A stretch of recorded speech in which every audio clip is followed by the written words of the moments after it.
Hello, it's 1983.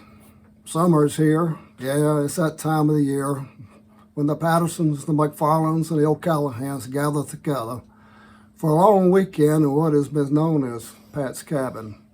But that's a story for a different time.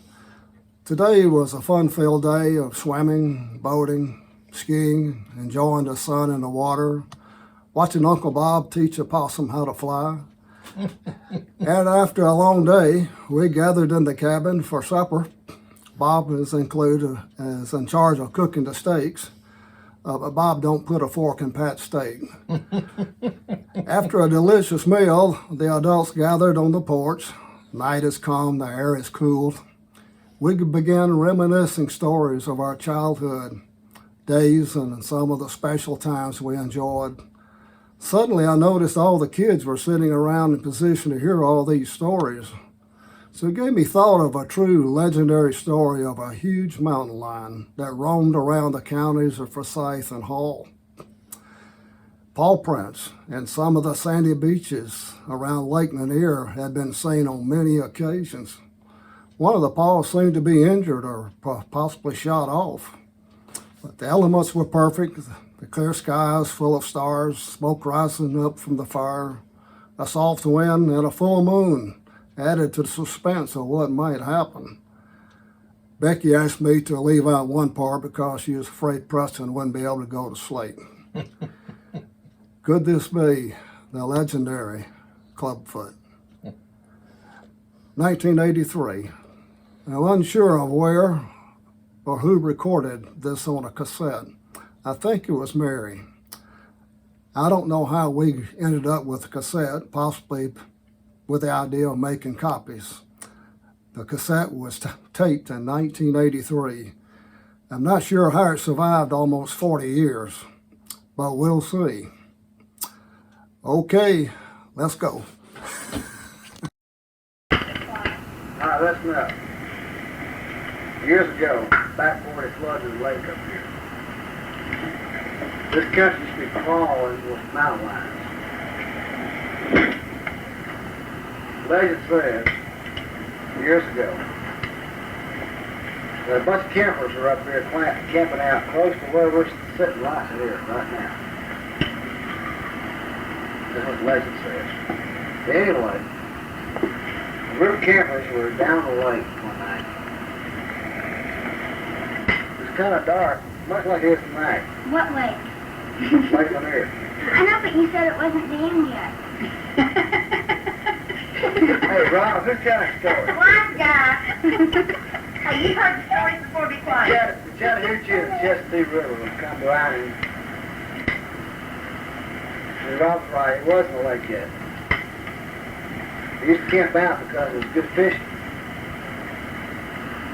Well, the legend says the Gainesville Sentinel had a news article one night, or one day after it happened, that a mountain lion attacked 4 campers, devoured all of them. Here's what devoured means. Ate them up. Thorough wash and ate them up. The only thing left was the frames. Oh, right. My balls. Wait, I don't mind. Well, nobody's really sure what happened. 2 weeks later, the same event happened again. A group of campers were attacked by a mountain lion. One guy escaped to tell the story. It's probably the biggest mountain lion that's ever been recorded in not only the state of Georgia, but North America. It was said to have been 18 feet long. Oh. Tremendous mountain lion. Well, news got around the county. Lots of people were aware of it. And because they had attacked campers and people in general, they knew there was obviously a hazard to everybody's health. Not to mention livestock, which the counties in this area was dependent upon. Well, several months went by and nothing nothing was reported. And all of a sudden, the farmer one morning went out and walked and found out he lost 2 or 3 cattle. Just torn up, just shreds. That's a good word, mangled. Thank you. Yeah, right here's our brain. Well, nobody for sure knew what it was, but because the county was dependent upon agriculture and farming, a group of farmers set out a watch post. They sat out for night after night after night, never see anything. And then one night, much like tonight, where everything was still, very little light, except for a few lightning bugs. Gosh, what? No lightning bugs up there. Anyway, they sit up there one night, close to, I don't know, close to 10 or 11 o'clock at night. 10.3. And they heard this awful noise. It was a sound it's the sound of a calf screaming for its life. The 3 of them grabbed their guns, they ran down with their flashlights, and lo and behold, they went shine the lights upon this calf. There was the biggest mountain lion you've ever seen in your life. And they opened up fire.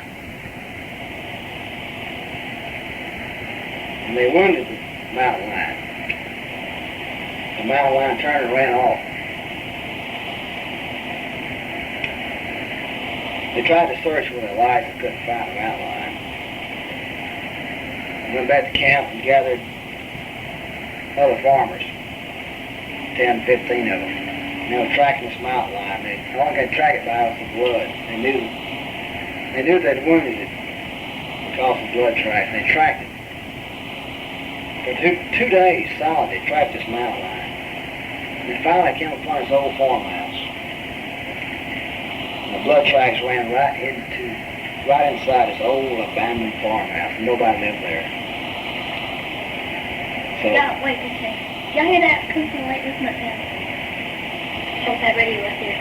I think it's the mom next to it. And what store? that's the story for another night. Anyway, they knew they'd wounded this animal. They followed the blood tracks through this old abandoned farmhouse.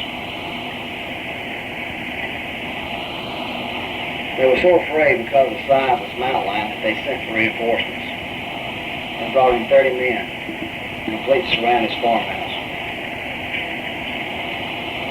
And waited till daylight. When the sun came up, they decided to go in. 2 brave men kicked the door open with their guns loaded, obviously. Nothing. Saw nothing. Looked on the first floor and there was nothing.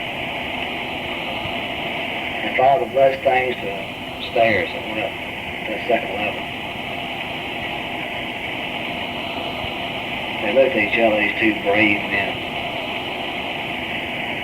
So, well, we have to go. So they went up, one step at a time, very quietly. And followed his blood stains.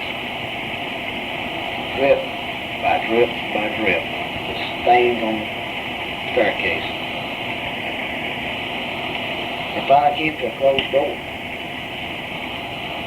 They said, he's got to be in there. They loaded their guns, made sure they were loaded. They kicked the door down. They opened fire. Boom, boom, boom.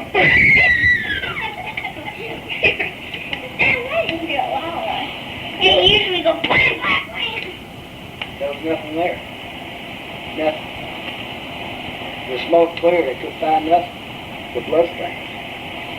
Why did they do? They looked at each other and were scared. They turned and ran out the house. 30 brave men there, children, none of them knowing what was going on. They decided, let's burn the building. So they torched the building. They burned the whole farmhouse down. For 3 or 4 weeks, they figured this animal, wherever it was inside their house, was dead. 4 weeks later, this massive animal attacked another group of cattle. He devoured 2 or 3 of them. And at first they said, well, it must be another animal. It couldn't be the same one. Until they started tracking this mountain lion, they saw that they didn't have but 3 full prints and 1 blank. And they knew it was Clubfoot. What do you mean? The same animal. The same animal had been shot years earlier. They called Clubfoot because he shot his foot off. He's still alive. Put it, Jamie. And to this day, they have not found that mountain lion. The legend says the nights are calm. And the lake water splash against the walls. And the lightning bugs are flashing at night. Last night, didn't it, Bobby? Last night, I'm scared. they've been heard to tell this animal called Clubfoot is taking children off in the dark.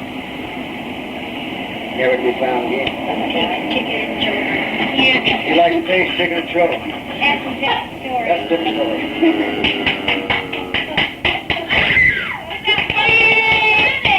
Great. That's what it is. That's a different story. Bedtime. Oh, boy, that'll scare you good up for the night. I can't tell you. I can't everybody sleep like that.